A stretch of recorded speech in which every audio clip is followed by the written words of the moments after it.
오늘 저는 돌아오는 언약궤 소도 순종하는 데라는 제목으로 말씀 나누겠습니다. 혹시 벳세메스로 가는 소 이야기를 혹시 들어보셨습니까? 이제 그게 오늘 본문에 등장하는 내용인데요. 제가 신학교 다닐 때 한 30년 가까이 된 일인데도 아직도 그 목사님의 설교가 기억이 나요. 근데 그분이 오늘 본문의 말씀을 가지고 설교하셨던 것 같아요.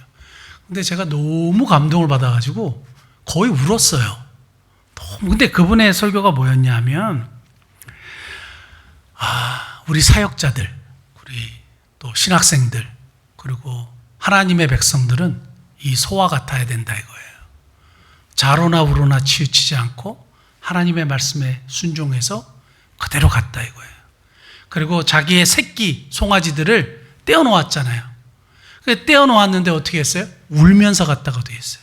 그래서 울면서 가서, 그리고 좌로나 우로나 치우치지 않고 가서 마지막에 어떻게 했느냐? 자신의 몸을 번제로 드렸다 이거예요. 누가? 소가. 그래서 우리 예수님이 그러하셨고 우리도 그러한 사명자의 삶을 살아야 된다 하는데, 우와, 그게 너무 감동적이어서 아직까지 기억이 나는 거예요. 근데 이제 제가 신학을 좀 공부를 하고 성경을 이렇게 쭉 보다 보니까 사실은 이제 그렇게 교훈을 받을 수도 있는데, 본문에서 말씀하시는 메시지는 사실은 그게 아니에요. 본문에서 말씀하시는 메시지는 하나님이 정말 살아계신 하나님이시라는 것. 그래서 이 소를 통해서, 이 소 두 마리를 통해서 하나님이 정말 살아계신 하나님이시고 블레셋에 내린 그 재앙이 하나님께로부터 나왔다는 것을 보여주시기 위해서 이 소들로 하여금 순종케 하시는 하나님의 역사였던 거예요. 그러니까 주인공이 소가 아니라 하나님이신 거죠.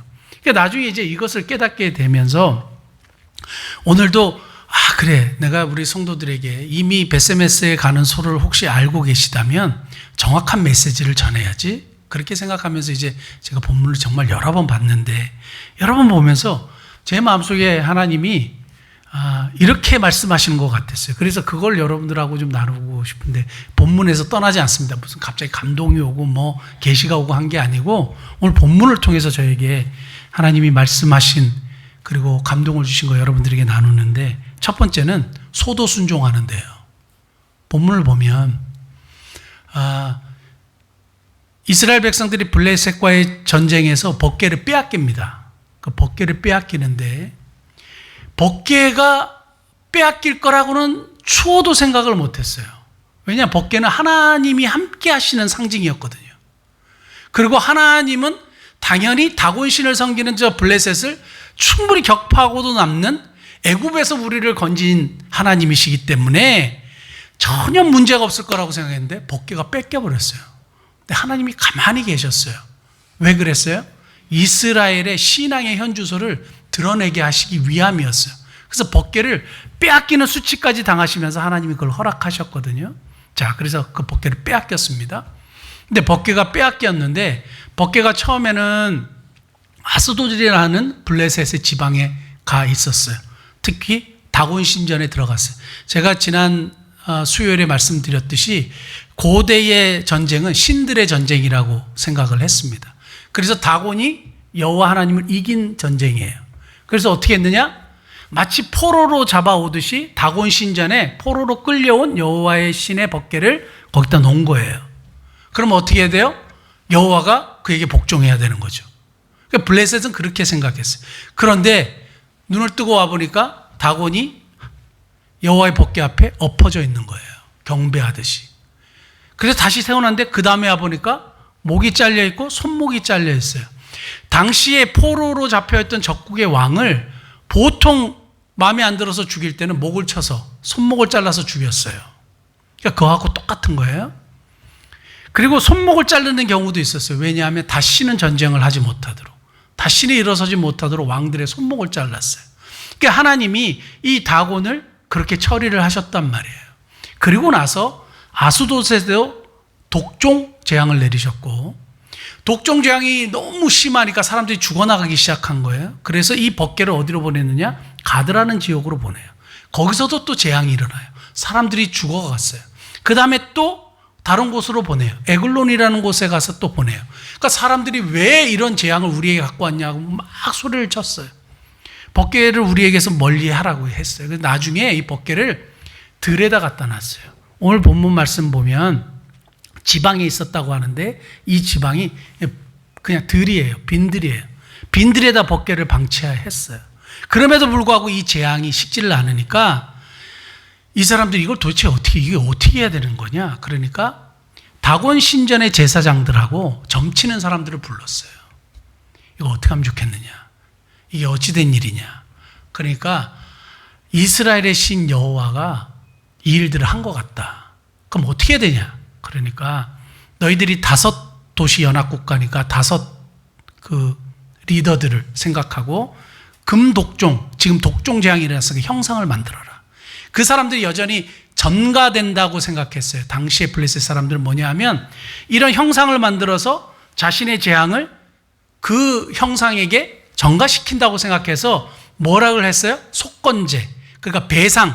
하나님의 법궤를 빼앗았으니까 여기에 대한 배상을 한다는 의미로 속건제를 드려야 된다고 하면서 금신상 5개, 독종신상 5개, 그리고 금쥐 5개. 쥐는 왜 만들었느냐? 쥐가 전염병을 퍼뜨린다고 생각했어요.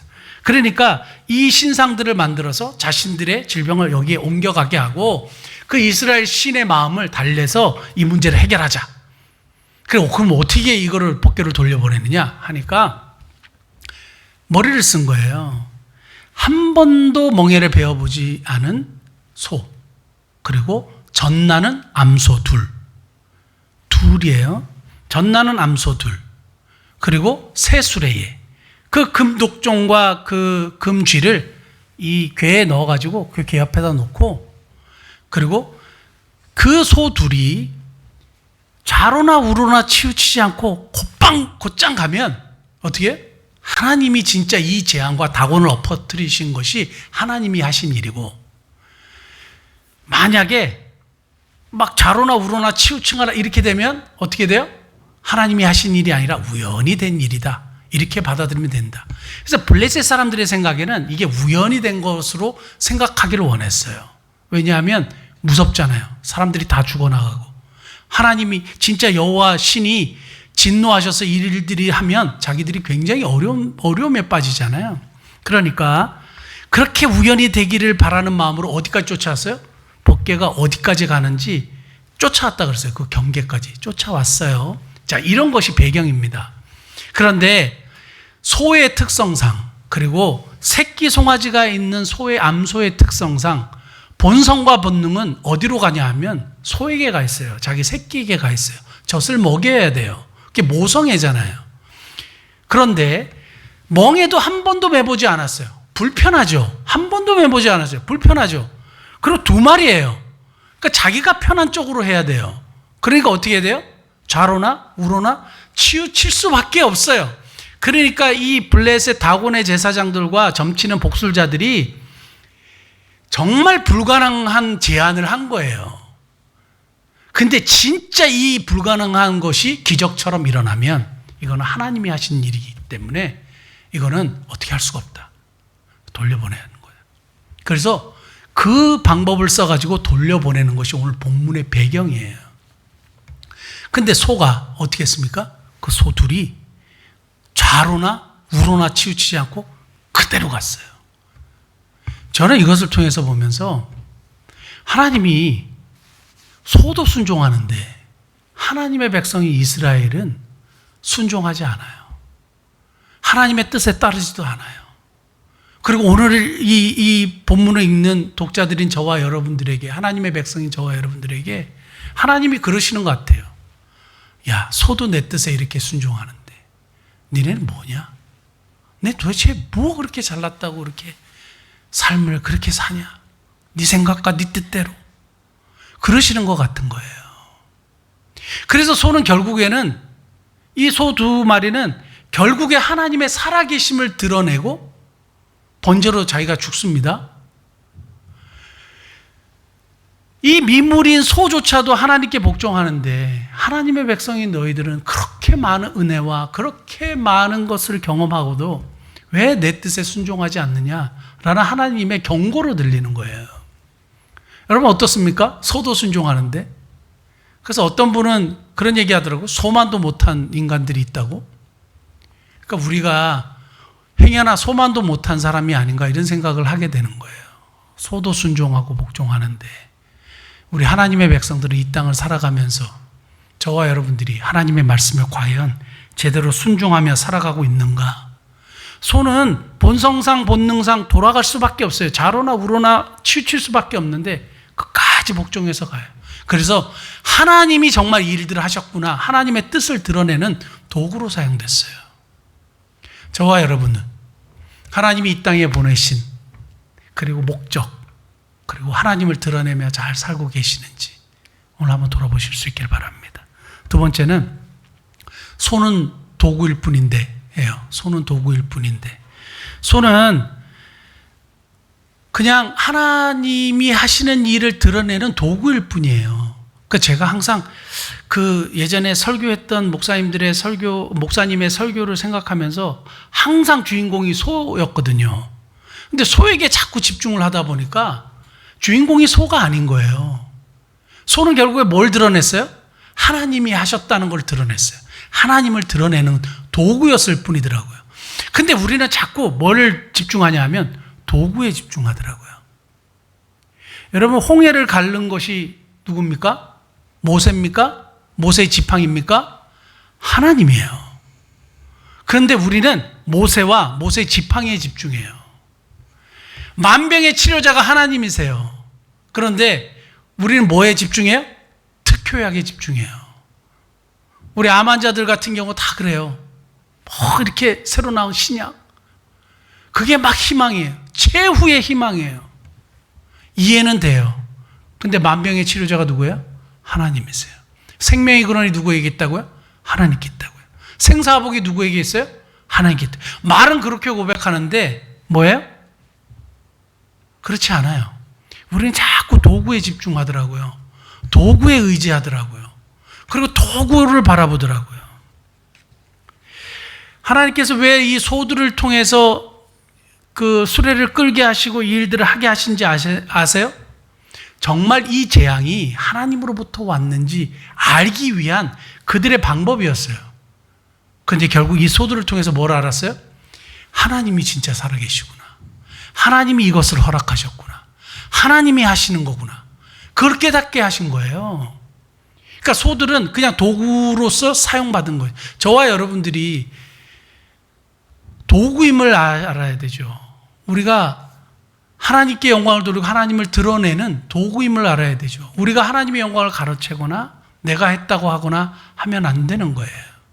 그런데 종종 보면 우리는 하나님께로 가야 되는 영광을 내가 한 것처럼 생각하고 내가 똑똑하고 내가 열심히 하고 내가 잘해서 이런 것이 얻어졌다고 생각하는 잘못된 경향이 있어요.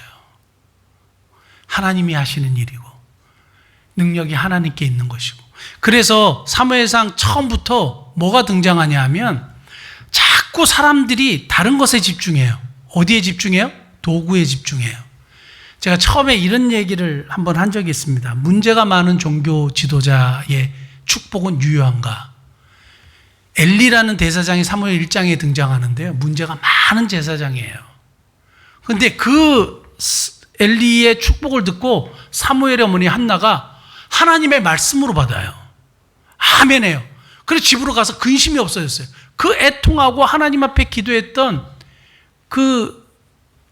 사무엘의 어머니 한나가 문제가 엄청나게 많은 엘리의 이야기를 듣고 하나님의 말씀으로 돌아가요.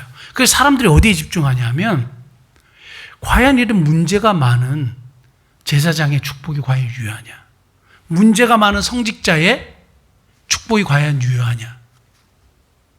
어떻게 생각하세요? 그래서 제가 분명히 말씀드렸어요. 나중에 한번 돌려서 유튜브로 한번 보시든지 하십시오.